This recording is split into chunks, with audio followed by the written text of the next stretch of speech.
এখানে মূল জিনিসটা হলো ভেরি, ফর, ইজ, আর এগুলা দিয়ে এইটাকে রিপ্লেস করা। তাহলে এটা যদি হয়ে যায় তাহলে কি অ্যাডজেক্টিভ বা পার্টিসিপল বা জিরান্ডের কাজ করবে, সোজা কথা। হ্যালো, আসসালামু আলাইকুম প্রিয় শিক্ষার্থীবৃন্দ। আজকে এমন একটি বিষয় ভিডিও নিয়ে আসছি যেটা অতি গুরুত্বপূর্ণ এবং এটার মধ্যে 100% যে পার্টিসিপল বা জিরান কিভাবে চেনা যায় সেটা আপনারা নির্ণয় করতে পারেন, ঠিক আছে, বা ওটা আপনি বুঝতে পারবেন। এখন কথা হচ্ছে আপনার ক্লাসটি মনোযোগ সহ দেখুন। এখানে যেই মূল জিনিসটা এনেছি ভেরি, ফর, তারপরে ইজ, আর এই এই এই চারটা মূলত এই জিনিসগুলা দিয়া কি ওই নির্ণয় করব যে পার্টিসিপল আর জিরান কি না।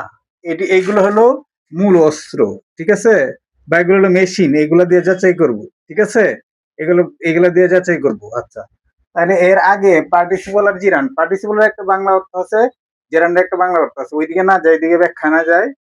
তাহলে মূল জিনিসটা আগে এটা বুঝে নিতে হবে যে পার্টিসিপল আর জিরানটা কি।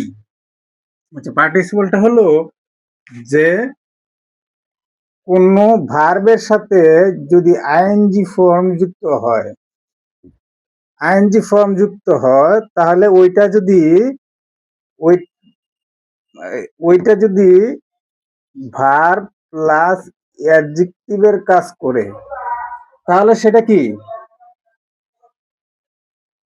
তাহলে সেটা হলো অ্যাডজেক্টিভ, তাহলে সেটা হলো সরি, তাহলে সেটা হলো কি পার্টিসিপল।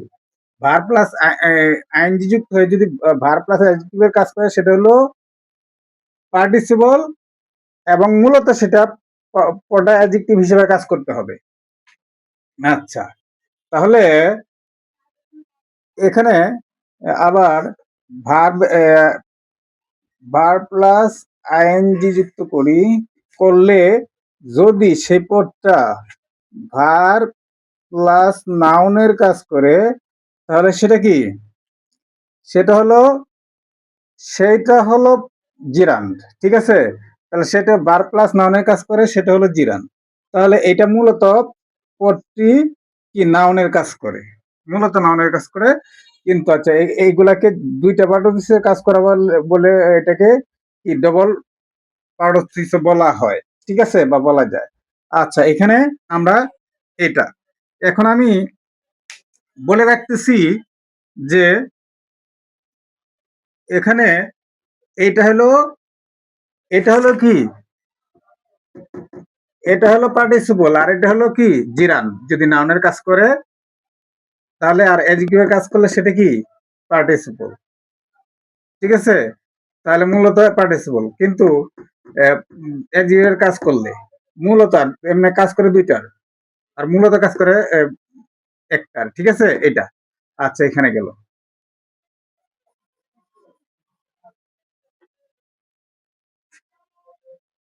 এখন কথা হচ্ছে যে আই এম গোয়িং দেয়ার। আচ্ছা, এখানে গোয়িং আগে বলে রাখছি, এই যে গোয়িংটা এটা কিন্তু টেন্স গঠন করছে। এই গোয়িংটা কিন্তু কি টেন্স গঠন করছে।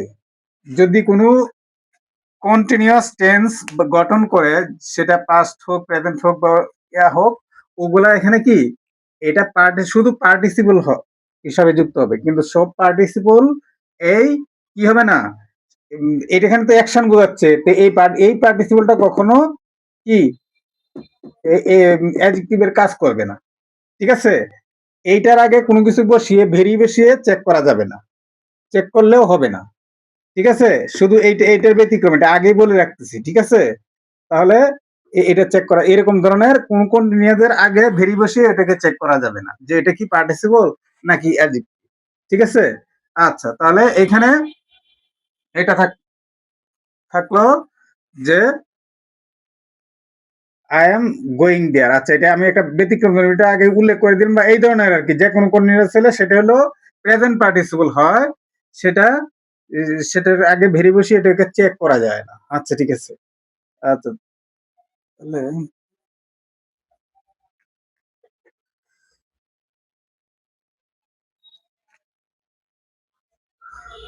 আচ্ছা, এখন যদি লিখি যে মূল জায়গায় চলে যাই,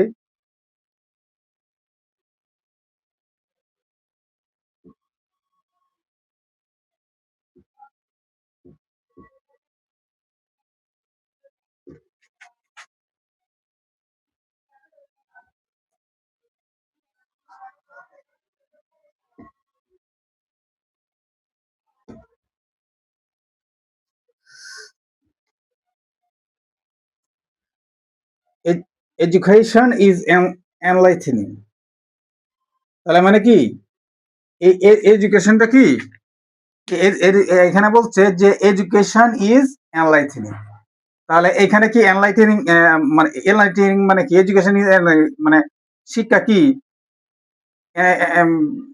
জ্ঞানালোকদানকারী, তাহলে শিক্ষা হলো জ্ঞানালোকদানকারী। এখানে অর্থ যদি না জানেন তো এনলাইটেন অর্থ হলো জ্ঞানালোকদান করা বা আলোকপাত করা, আলোকদান করা, এটার সাথে আইনজি যুক্ত হয়ে কি হয়েছে জ্ঞানালোকদানকারী হয়ে গেছে, ঠিক আছে, বা আলোকদানকারী, ঠিক আছে, এরকম।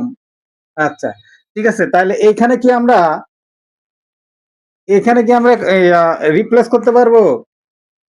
এটার আগে যদি ভেরি বসাই,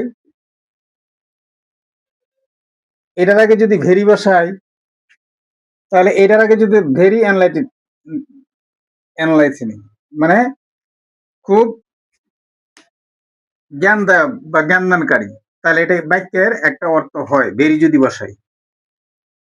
তাহলে এটা হলো পিওর অ্যাডজেক্টিভ, তাহলে এটা অ্যাডজেক্টিভ হবে, এনলাইটেনিং অ্যাডজেক্টিভ হবে, সোজা কথা গুণ হবে। কিন্তু যখন আগে বলেছিলাম যে আই এম গোয়িং দেয়ার, ওইখানে তো অ্যাকশন বোঝাচ্ছে, এখানে তো গুণ বোঝাচ্ছে না ওইরকম, এই জন্য ওইখানে ভেরি দিয়া রিপ্লেস করা যাবে না, করলেও হবে না। আর কোন কন্টিনিউয়াস কন্টিনিউয়াস এখানেই ওইটা অ্যাডজেক্টিভের কাজ করবে না, ওইটা কি অ্যাকশন বা ওইখানে ভার্বের কাজ করবে, ঠিক আছে, মেইন ভার্বের কাজ করবে হয়তো। আচ্ছা, যাই হোক, ওই দিকে যাচ্ছি না এখন, এইগুলা বুঝলে সবকিছু বুঝে যাবেন, ঠিক আছে। এখানে ভ্যালি রিপ্লেস করলে এটার অর্থ হয়।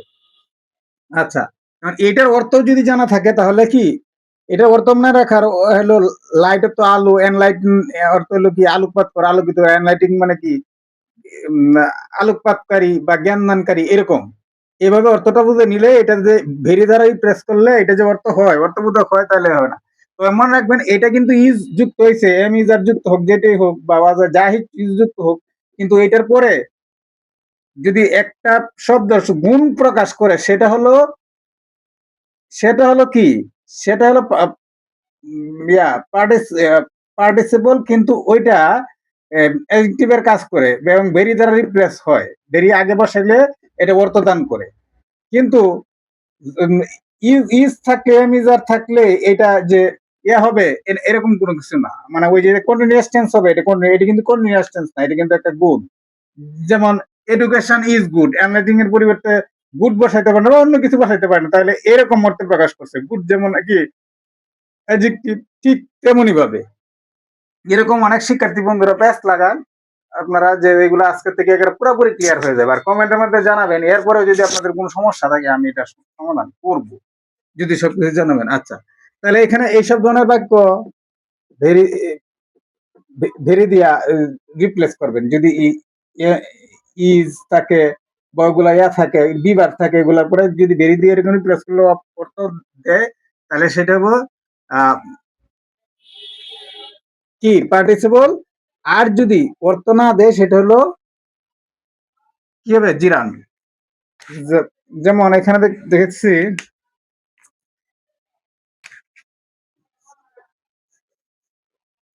মাই হবি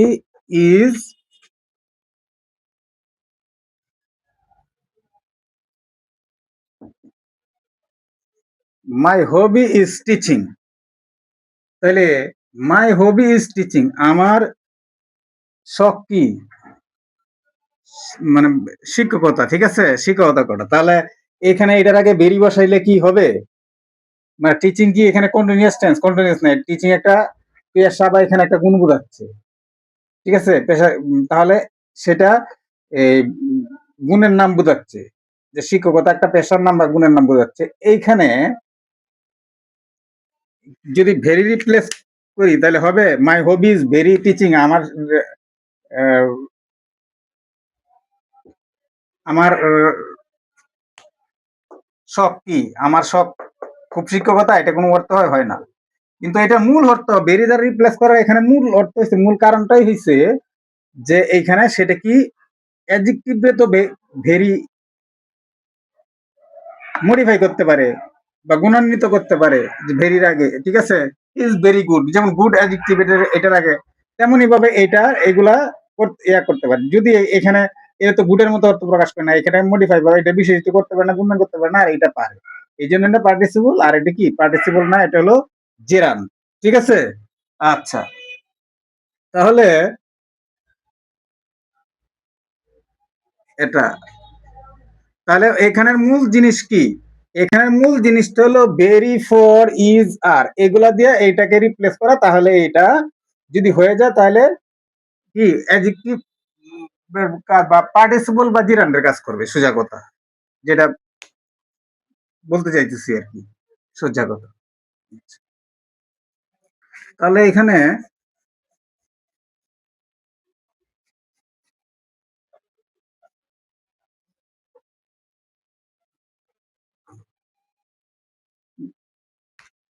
দিচ্ছি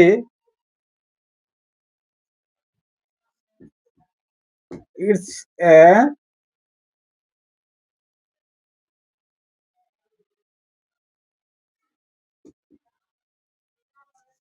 reading room, it's a reading room. তাহলে এটা কি, এটা হলো পড়ার ঘর। এখন এটার আগে ভেরি রিপ্লেস করার কোনো প্রশ্ন আসে না। যেরকম রিভার্বের ক্ষেত্রে বা ওইসব ক্ষেত্রে একটা এর ক্ষেত্রে যে একটা পদ আইসা পড়ে, ওগুলা ক্ষেত্রে ভেরিতে রিপ্লেস করে করতে হয়। আর এখানের মধ্যে ফর বা ইজ আর দিয়েই আপনি এটা চেক করতে পারবেন যে এই ধরনের বাক্য যে সেটি কোনটা পার্টিসিপল আর কোনটা জিরান। আচ্ছা, তাহলে এখানে এখানে যদি ফর রিপ্লেস করা যায়, ফর মানে রুম ফর রিডিং, যদি ফর দ্য রিপ্লেস হয়, মানে এখানে ফরটা কিন্তু রুমটা কিন্তু আগে আসবে, রুম ফর রিডিং এরকম, রুম ফর রিডিং মানে পড়া, room for reading, room for reading, room for reading মানে পড়ার জন্যই তো, রুমটা তো পড়া, রুমের মধ্যে তো পড়া হয়, পড়ার জন্য তো রুম রুম হয়, তাহলে সেটা কি জেরান্ড হবে। আচ্ছা, সেটা কি জেরান্ড হবে। এইভাবে যদি হয়, ঠিক এইভাবে যদি আপনারা বুঝতে পারেন রুম ফর রিডিং, ঠিক আছে, তাহলে এইটাকে রিপ্লেস করতে পারেন। আবার ফরের পরিবর্তে যদি এটা এভাবেও যদি রিপ্লেস না করেন, তাহলে এভাবে করতে পারেন যে, আচ্ছা, এই এটাকে আগে নিয়ে আসবেন, a room is reading, a room is reading, তাহলে সেখানে কি হবে, এ রুম ইজ রিডিং, এখানে এ রুম ইজ রিডিং, এখানে যদি ইজ বসাই, এ রুম ইজ রিডিং, রুম কি নিতে পড়তে পারে, যদি না পড়তে পারে তাহলে সেটা কি, সেটা পার্টিসিপল, সেটা পার্টিসিপল হবে, সেটা কিন্তু জিরান্ড হবে না। রুম তো নিজে পড়ার কাজ করতে পারে না, ঠিক আছে। ঠিক একই ক্রমে যে এখানে এ রুম ইজ রিডিং, এখানে পুরোটা বাক্য লিখলাম না, মুখে বলে দিলাম যে এ রুম ইজ রিডিং, এটা পড়তে পারে না, তাহলে এটা কি, এটা কি হবে, এটা হবে জেরান্ড, এটা হবে জেরান্ড, ঠিক আছে। তাহলে এটা হবে জেরান্ড, মানে রিডিংটা হবে ঠিক। আহ,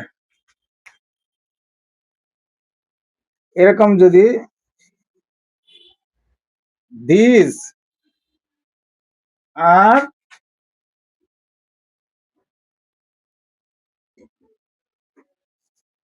রিডিং রুমস, এখন একইভাবে যে এইগুলা কি, এগুলো হলো পড়ার রুম। তাহলে এখানে যদি ফর যুক্ত করেন আপনারা, এখানে যদি ফর করেন, ফর যুক্ত করেন তাহলে কি হবে? রুমস কি, রুম, রুমস ফর রিডিং। তাহলে পড়ার জন্য রুম তো পড়ার জন্যই তৈরি হতে পারে বা তৈরি হয়। ঠিক আছে, অন্য কাজে হয় কিন্তু মানে এখানে তো অর্থ দিচ্ছে, সুতরাং এটা কি সরাসরি রিডিংটা কি হবে, যদি আসে রিডিংটা কি হবে, জেরাম। এখন এটাকে কিন্তু ইজ দিয়ে রিপ্লেস করতে পারবেন না। এখন যদি বলেন যে রুমস তো এখানে একটা না, তাইলে এখানে বলতে হবে কি,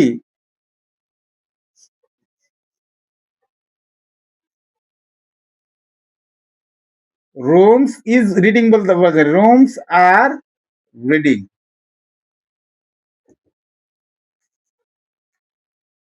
রুমস আর রিডিং। তাহলে এখানে কি হবে, রুমগুলা কি পড়াশোনা করছে? রুমগুলা পড়াশোনা করতেছে না। কিন্তু এইখানে এটা কিন্তু কোনো অর্থ দেয় না, এগুলা কিন্তু অনেক অর্থ, কোনো অর্থ দেয় না। এই জন্য এই রুমটাই কি আবার সেই জিরান্ডি, যেভাবেই চেক করেন সেটাই জিরান।